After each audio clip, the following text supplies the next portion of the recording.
Salut les copains, bienvenue dans le moteur de ma Mustang, puisque le téléphone est posé dans le moteur de la Mustang. On s'est pas vu depuis longtemps, parce que j'avais pas trop eu le temps de m'en occuper. Cela dit, je l'ai utilisé quand même régulièrement, et de là à me rendre compte qu'elle consommait beaucoup trop. Même pour une Mustang, c'était un petit peu trop. Donc j'ai commencé à chercher ce qui avait pu clocher, et puis en me déplaçant aux États-Unis, j'ai discuté avec quelqu'un dans un shop spécialisé qui m'a dit quel est votre carburateur. Je leur ai dit j'ai ça, il m'a dit il est sous-dimensionné votre carburateur, c'est normal que votre voiture consomme ça et deux trois autres choses, mais ça sera la thématique d'une autre vidéo. Alors j'ai acheté un carburateur qui fonctionne très bien avec ma voiture. Il est équipé d'un starter électrique, ce qui va nécessiter de faire une petite modification électrique, et on va parler de tout cela immédiatement. Alors la première chose, c'est de choisir le bon carburateur. Évidemment, je n'avais pas le bon carburateur sur ma voiture, il est sous-dimensionné. Les carburateurs américains sont codifiés avec une norme qui s'appelle le CFM. Et le CFM, en fait, ça va déterminer le volume d'air que le carburateur est capable d'envoyer dans le moteur pour gonfler à leur maximum, ou en tout cas de manière optimale, chacun des cylindres, sachant qu'il y en a 8, dans cette voiture. Alors, chaque voiture et chaque moteur étant différent, il va falloir faire un calcul pour trouver le bon nombre de CFM qu'on va pouvoir envoyer à l'intérieur du moteur. Et ça va déterminer le genre de carburateur qu'on va acheter. Alors il y a des calculateurs, on tape CFM Calculator sur Google, on rentre le nombre de RPM, c'est-à-dire de tours par minute maximum de son moteur, plus la cylindrée de son moteur, et là le petit outil va calculer le nombre de CFM qu'il vous faut pour votre voiture.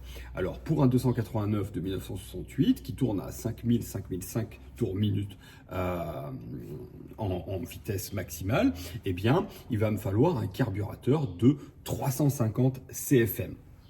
Je pourrais en mettre un plus gros, ça servirait strictement à rien, puisque de toute façon la capacité des cylindres faisant que, si j'envoyais plus d'air, eh bien on ne pourrait pas les gonfler plus. Donc ça me coûterait plus cher, et puis finalement ça serait très difficile à régler. Donc là, j'ai acheté un Holley haute performance de 350 CFM. Par ailleurs, je vous avais déjà dit dans des vidéos précédentes que ce moteur était équipé d'origine avec un carburateur 2 corps, hors de question que j'en mette 4 corps dessus, ça n'aurait aucun sens.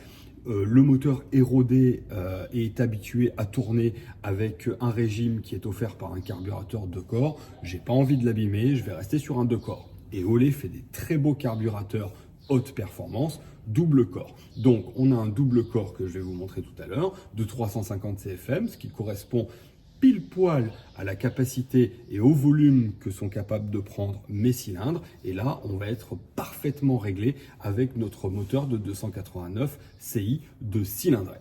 Allez, c'est parti. Voici le nouveau carburateur que j'ai acheté, d'accord? Donc c'est un Holley, il est très très beau, il est chromé. C'est un haute performance dédié à la street, comme disent les Américains. Street, ça veut dire utilisation régulière, journalière, et comme j'ai l'intention de faire de cette voiture un daily, comme disent les Américains, c'est une voiture utilisable absolument tous les jours, j'avais pas besoin d'un carburateur racing. Sachant que les carburateurs racing, eux, ils ont un CFM supérieur, parce qu'on va toujours tourner dans les plus hauts RPM, c'est-à-dire dans les mouvements de moteur les maximums. Donc, sur le racing, on va considérer que on va rentrer un volume d'air d'à peu près 110% dans le moteur, c'est-à-dire qu'on va avoir 100% de la capacité des cylindres qui vont être nourris par le CFM, plus 10% au cas où on dépasserait un petit peu, on irait taquiner l'érupteur. Moi, j'en ai pas besoin, donc on va rester sur un haute performance comme celui-là, de 350 CFM, ce qui va me donner à peu près 89% de la capacité des cylindres. C'est-à-dire qu'on va pas les nourrir de trop et on va préserver comme ça, eh bien, d'abord une consommation sereine et rationnelle, et puis surtout, on va éviter d'abîmer le moteur. Les gens qui font de la course avec leur moteur, eh bien, sont des gens qui sont prêts à investir beaucoup d'argent pour faire des rénovations de moteur assez régulièrement, puisqu'évidemment, plus on les tire dans les tours et moins ils résistent au temps. Donc là, l'idée, c'est quand même de la garder longtemps. Donc, un street carburateur. avec son starter électrique ici, dont on va parler tout à l'heure, puisqu'il va falloir faire une petite modification électrique. Ça n'a rien d'insurmontable et je vous expliquerai ça dans le détail. D'accord? Voilà, donc très beau carburateur, il va falloir le monter, faire 2-3 petites modifs ici pour pouvoir bien le lier à la pédale d'accélérateur. Heureusement, sur ma boîte C4, je n'ai pas de kickdown. Hein. Le kickdown, il est à l'intérieur de la boîte C4, c'est-à-dire qu'à partir d'un certain nombre de tours, elle va descendre d'une vitesse pour pouvoir donner plus de puissance quand j'appuie à fond sur la pédale. Donc j'ai pas de câble de kickdown, donc il n'y aura pas trop de modifications à faire. Et puis on va parler aussi de comment le monter correctement, comment le serrer correctement, hein, puisqu'il y a 4 écrous ici, il va falloir les serrer dans une séquence bien particulière pour éviter d'avoir à abîmer ou le carburateur ou pire encore le haut du bloc moteur, la pipe d'admission. Et puis en avant, allez c'est parti. Alors évidemment, la première chose qu'on va faire, c'est qu'on va démonter ici ce qu'on appelle le pancake, c'est-à-dire le filtre à air. Alors pour ça, sur ces voitures, c'est pas très compliqué. Il suffit de dévisser l'écrou qui est ici. On va soulever le pancake délicatement. On va mettre l'écrou réservé de côté pour éviter de le perdre dans le moteur. On va soulever délicatement le pancake ici. On va enlever la durite qui est là en la tournant délicatement pour éviter évidemment de l'abîmer. Plus ça fait longtemps que c'est monté et plus elle est coincée. Voilà, et là je viens de libérer mon carburateur. Donc je vais réserver le filtre à air de côté quelque part où je suis sûr que je ne vais pas le rayer ou même l'abîmer ou l'exposer à la poussière, sans quoi il faudra que je change le filtre. Et puis maintenant, j'ai mon carburateur qui est libéré. Donc celui-là, c'est un Autolite, c'est un très beau carburateur, c'est le carburateur d'origine de la Mustang. Cependant, il est sous-dimensionné en CFM, ce qui me cause quelques problèmes de consommation et de puissance. Donc ici, j'ai l'arrivée d'essence. Donc là, je vais y mettre du papier en dessous là, pour protéger mon moteur. Alors évidemment, on fait ça à moteur à froid hein, pour éviter que tout cela ne flambe.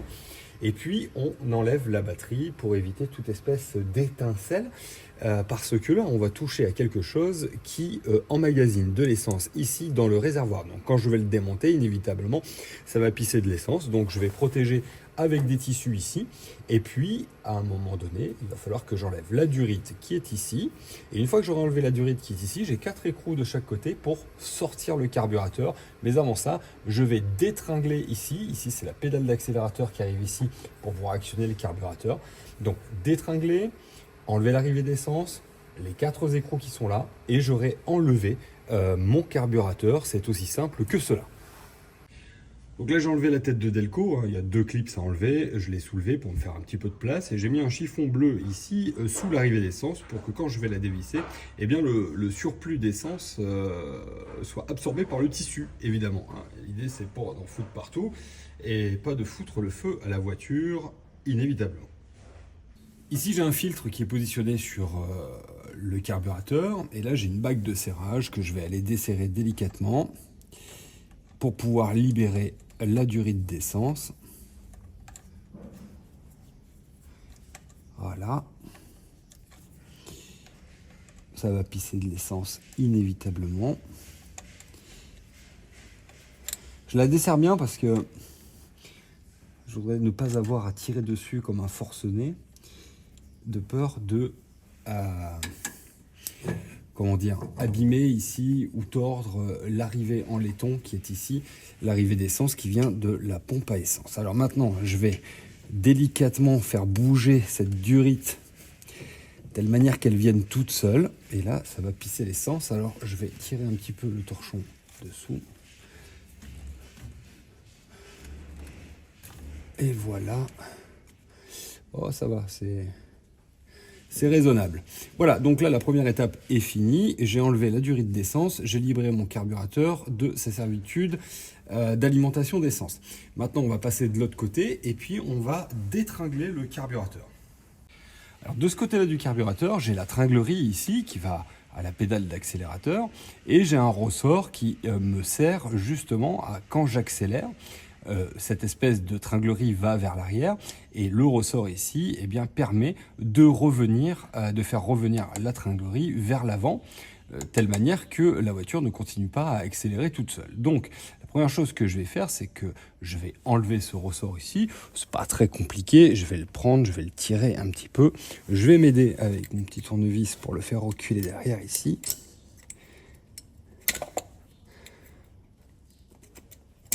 Voilà, le ressort est désengagé. Et je vais aller enlever cette espèce de petit clip ici, là, très délicatement, parce que alors ça, ce sont des pièces qui sont un petit peu chiantes à trouver. Donc l'idée, évidemment, c'est pas de la casser, c'est de déclipser délicatement la tringle qui est ici. Voilà, c'est fait. Et de la sortir, toujours pareil, en faisant très attention à ce qu'on fait, et en récupérant cette petite tringle qui est ici, là, que je vais réserver aussi, de telle manière que je puisse la réutiliser. Donc maintenant, mon carburateur est complètement désengagé des accessoires du véhicule, si ce n'est ici une grosse durite que je vais enlever ici. Et puis, j'ai les durites qui vont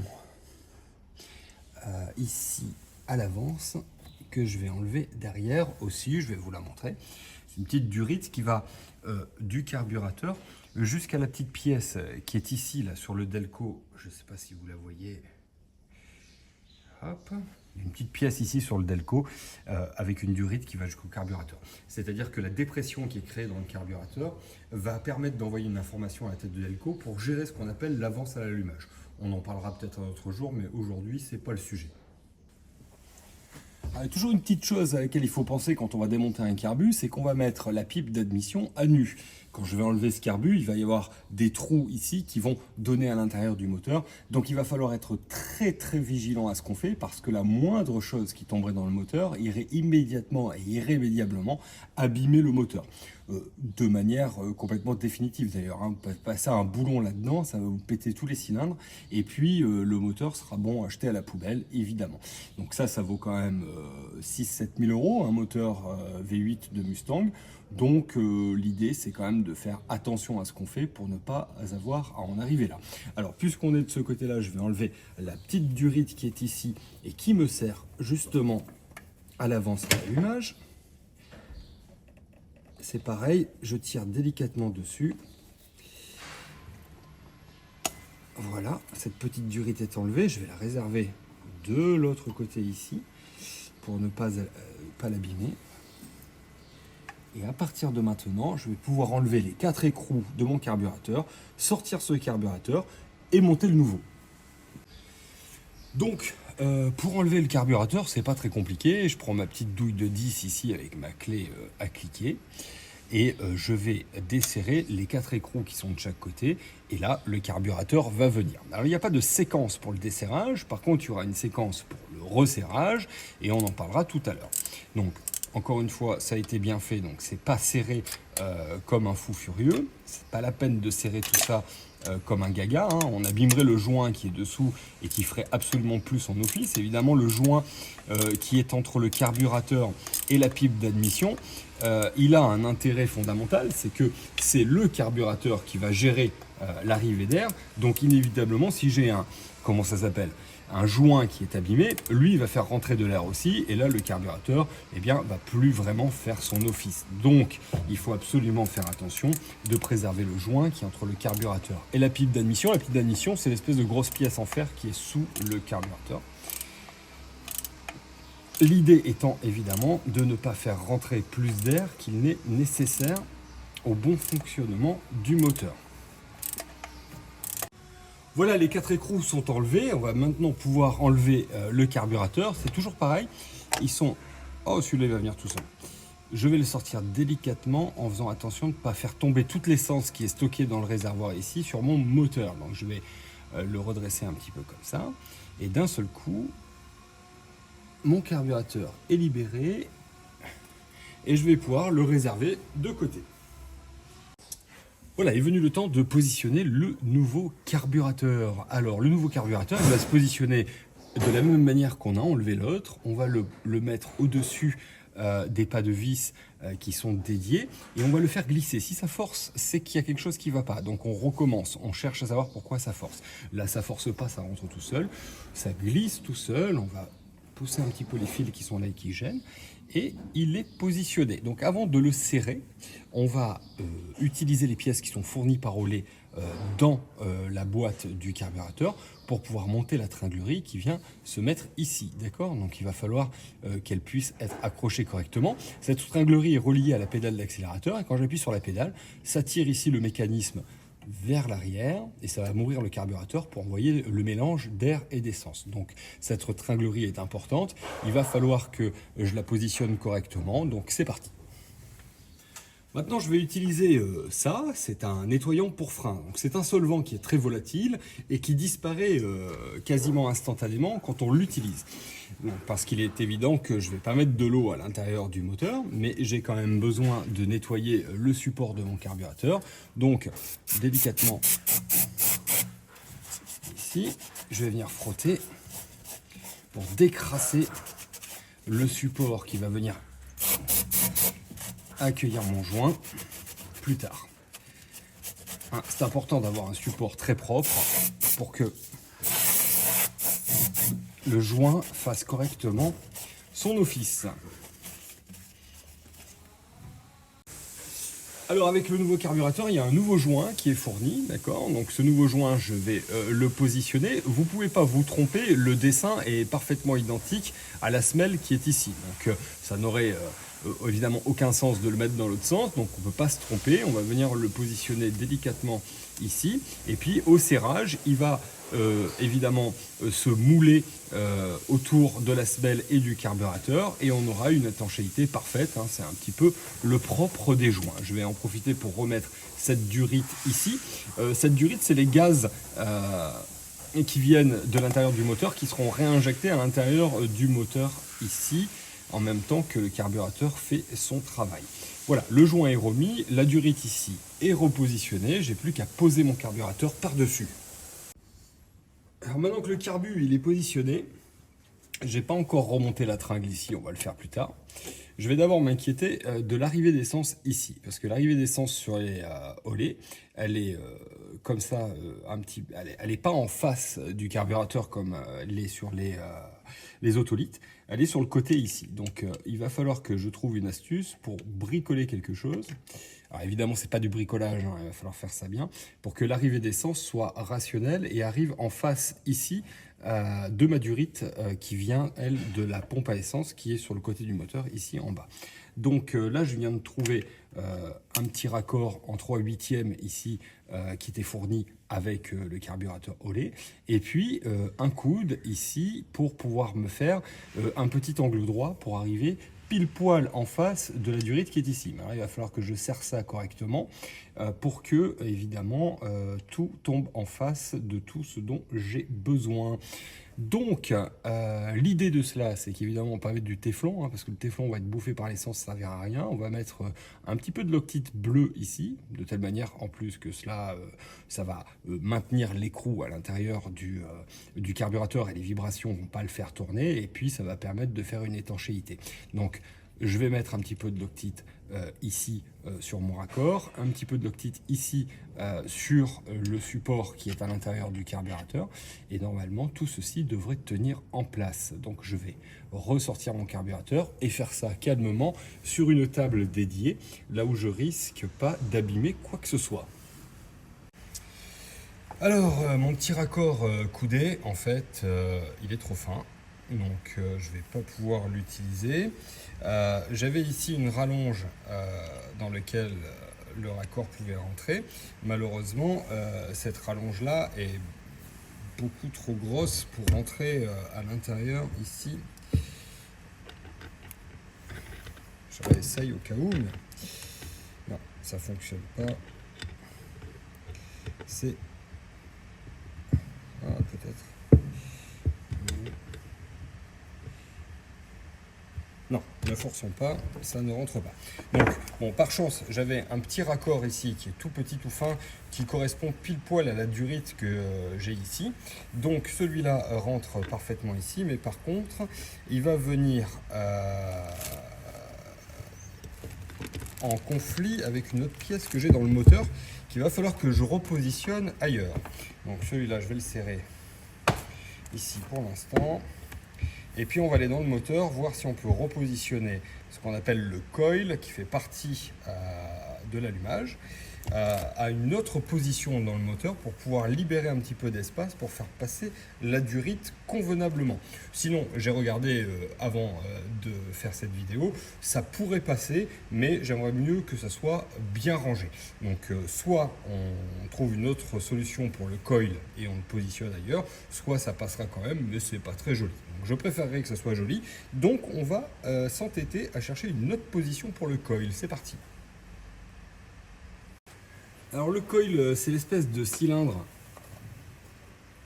qui est ici, que j'aimerais bien dégager de là pour pouvoir le mettre ailleurs. Donc la première étape de tout ceci, ça va être de le désolidariser du bloc moteur ici. Et puis une fois que je l'aurai sorti, eh bien, je vais voir si par hasard il pourrait rentrer quelque part ailleurs. Mais où? Telle est la question. Peut-être ici, debout, là, je vais voir. Allez, c'est parti. Bon, j'ai déplacé le coil qui était fixé ici. Je l'ai déplacé ici, monté sur le support de la pompe hydraulique de la direction assistée. Donc c'est pas mal. Par contre, j'ai un fil qui s'est arraché, donc il va falloir que je le répare, celui-là. Et là, j'ai un fil tout seul. Et j'arrive pas à savoir d'où il vient, ce bougre-là. Il est monté sur le plus. Bon, il va falloir que je ressorte le schéma électrique de la bagnole. C'est peut-être rien, parce qu'il y a des fils qui sont là, mais qui doivent être neutralisés. Donc peut-être que c'en est un, mais avant de tout redémarrer, eh bien, je vais m'assurer qu'effectivement ce fil ne doit pas être branché quelque part. Voilà, une masse ou un truc comme ça. Enfin, sur le plus, je ne vois pas pourquoi il y aurait une masse. Voilà, donc je vais réparer ce fil-là qui va venir se brancher ici. Et puis, j'ai libéré de la place là pour que l'arrivée d'essence soit beaucoup plus libre et que ce soit beaucoup plus joli d'ailleurs sur le bloc moteur. Bon, c'était la petite contrariété du jour sur le montage du carbu. Ça ne change pas grand-chose, c'est simplement disposer un périphérique ailleurs. Voilà. Donc il y a des pas d'écrou un peu partout sur le bloc moteur. Donc il y a toujours moyen de déplacer les choses. Et puis si on ne trouvait pas un pas d'écrou, il suffirait de percer quelque part pour en créer un. Voilà. Bon, là j'avais une place ici sur la direction assistée. Ça tombe bien, il va rester là maintenant à tout jamais. Voilà, maintenant c'est bien plus propre. Donc le fil là, je viens de regarder le diagramme, il correspond à rien. Donc ça va être un vieux fil que je vais couper et que je vais enlever. L'autre fil qui était ici là est reconnecté. Et puis alors la bonne nouvelle, c'est qu'on ne va pas avoir besoin de modifier le faisceau électrique pour faire marcher le starter électrique, puisque j'avais changé le faisceau pour un faisceau moderne, avec des boîtes de fusibles modernes, avec tous les circuits qui sont isolés les uns les autres. Donc, sur le faisceau principal, j'avais déjà ici le positif du starter électrique que je vais venir fixer ici. Donc, il va falloir que je le rallonge un tout petit peu, c'est la seule petite chose que je vais devoir faire. Donc là, maintenant, c'est très propre. C'est dégagé, donc je vais pouvoir couper cette durite ici pour la faire venir sur la durite d'alimentation principale qui est ici. Et puis c'est à peu près tout ce que j'aurai à faire pour faire fonctionner mon nouveau carburateur. Donc on se retrouve tout de suite, une fois que j'aurai branché la durite ici, pour regarder comment est-ce qu'on attache la tringlerie ici sur le côté du carburateur. Ça y est, on a remis le carburateur, on a mis le coil ici, il tient bien, on a refait les connexions qui s'étaient cassées lors du démontage, on a bien pris soin de resserrer correctement ici l'arrivée d'essence parce qu'on n'a pas envie d'une fuite évidemment. J'ai le fil rouge ici que j'ai coincé comme un couillon sous le carburateur, voilà, qui va me permettre d'alimenter le starter électrique qui est ici. Et là, maintenant, on va resserrer les boulons un par un. Donc là, il y a une petite musique à respecter. C'est le boulon 1 ici, le boulon 2, le boulon 3, le boulon 4. On va les resserrer sans les serrer. Le 1, le 2, le 3, le 4, et ensuite on va resserrer un petit peu le 2, un petit peu le 3, un petit peu le 4, et ainsi de suite, de telle manière que on puisse affaisser le carburateur sur son joint sans le forcer d'un côté plus que de l'autre, parce que sinon on abîmerait le joint et on aurait une entrée d'air qu'on ne veut pas à l'intérieur du carburateur, puisque c'est le boulot du carburateur que de gérer l'afflux d'air à l'intérieur du moteur. Une fois qu'on aura bien resserré tout ça, j'ai remis la tringlerie ici qui va me permettre d'accélérer, évidemment, là, de faire marcher le mécanisme ici qui ouvre le carburateur. Je modifierai ce fil pour pouvoir le brancher ici sur le starter électrique, et normalement tout ceci devrait fonctionner correctement. Voilà, on a presque fini. Après va passer le moment du réglage du carburateur. Donc il va falloir, avec cette molette-là, régler le niveau d'essence. Alors les haulets sont très bien faits. Ici, il y a une petite fenêtre qui va nous permettre de voir à quel moment le carburant arrive à moitié de cette petite fenêtre qui est ici. C'est là que le carburant doit arriver.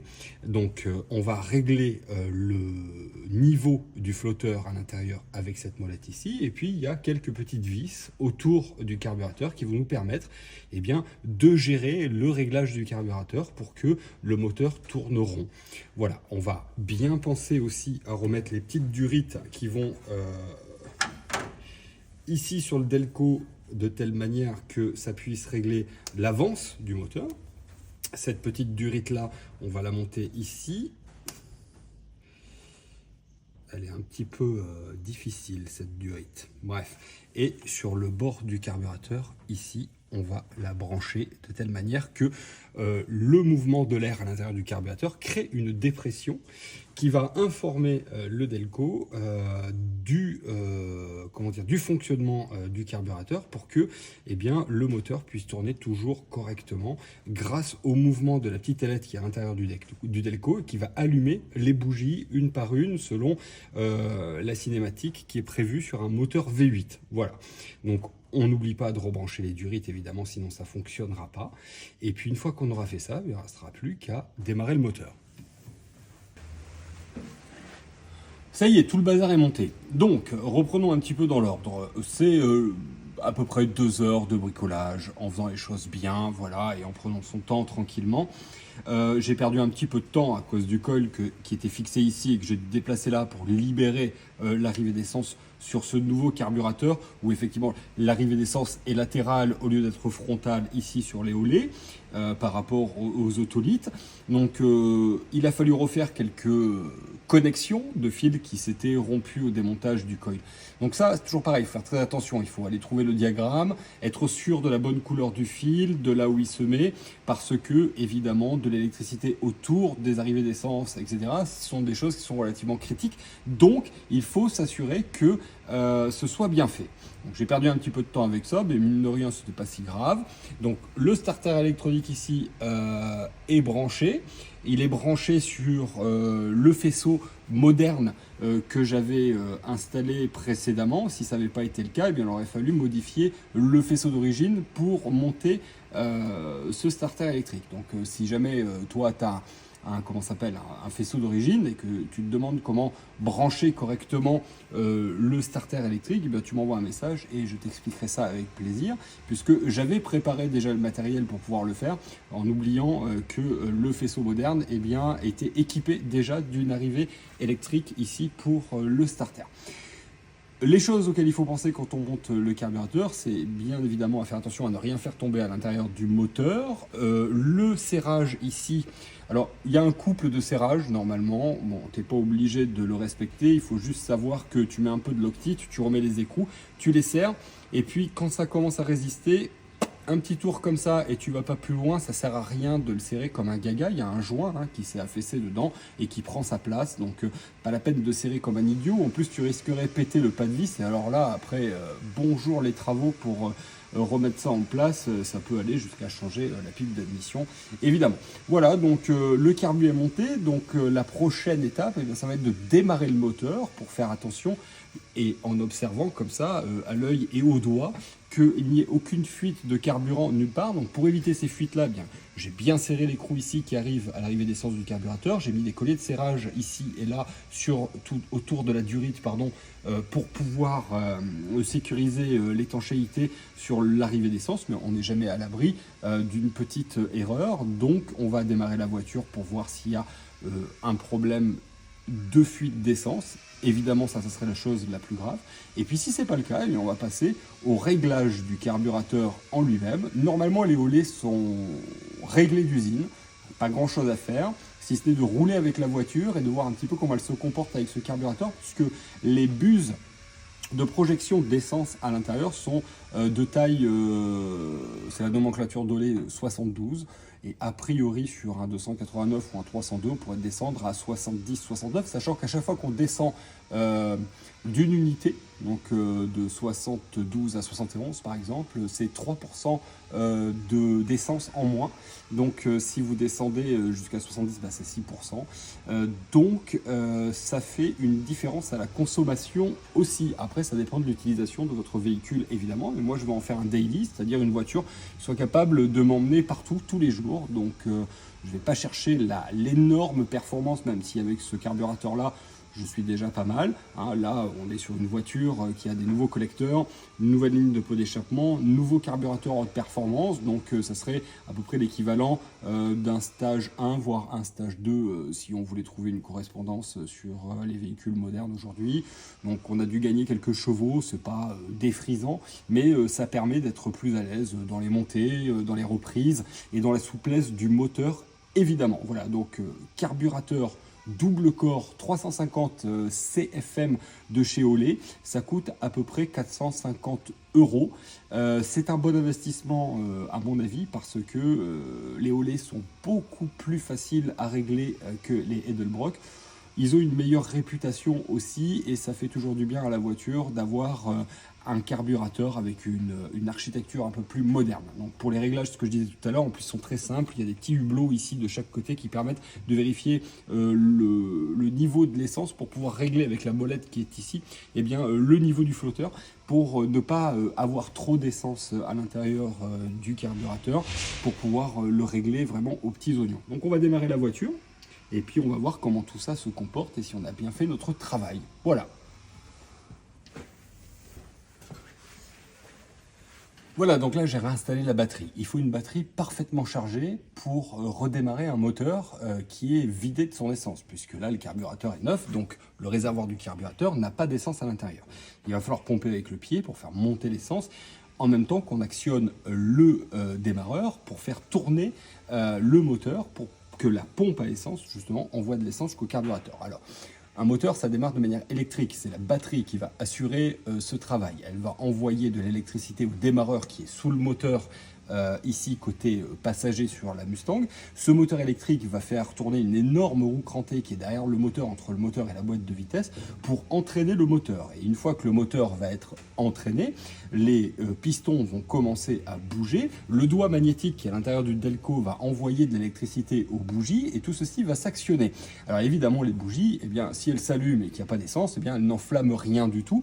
Donc il va falloir faire en sorte que l'essence monte jusqu'à remplir le réservoir du carburateur, jusqu'à ce que le carburateur puisse envoyer de l'essence vaporisée à l'intérieur du moteur. Et c'est à ce moment-là uniquement que le moteur va démarrer. Donc ça va prendre un petit peu de temps, puisque le carburateur est neuf et qu'il n'a pas d'essence à l'intérieur.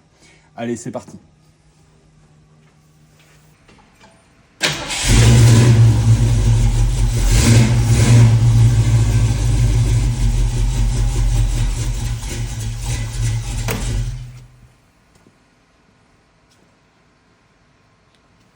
Donc là, elle a démarré assez rapidement, hein. Ça veut dire qu'on a quand même un carburateur qui est mieux que celui qu'on avait avant.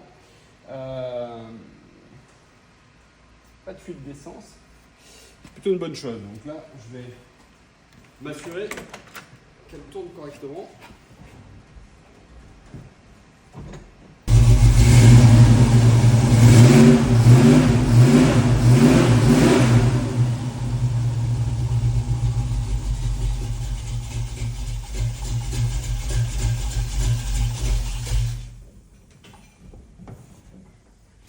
Donc on va agir sur la petite vis du ralenti pour justement essayer de faire en sorte qu'elle tienne son ralenti. Ok, c'est parti.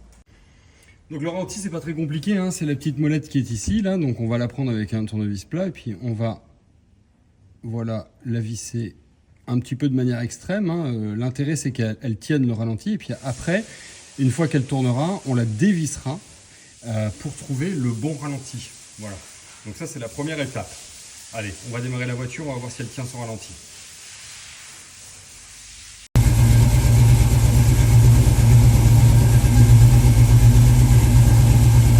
Donc là, elle tient le ralenti, c'est plutôt une bonne chose, mais elle est trop rapide. Donc, on va utiliser le même tournevis et on va la ralentir un petit peu jusqu'à trouver le bon ralenti. C'est parti!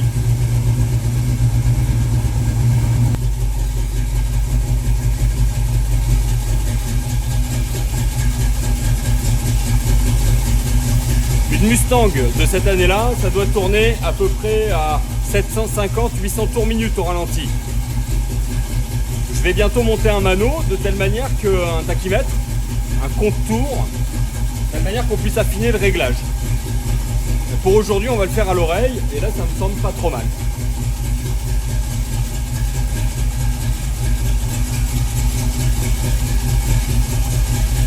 Aucune fuite. Le niveau d'essence à l'intérieur du réservoir est au milieu, c'est parfait. Pour moi, cette voiture tourne bien. Le cardio au lait, nickel.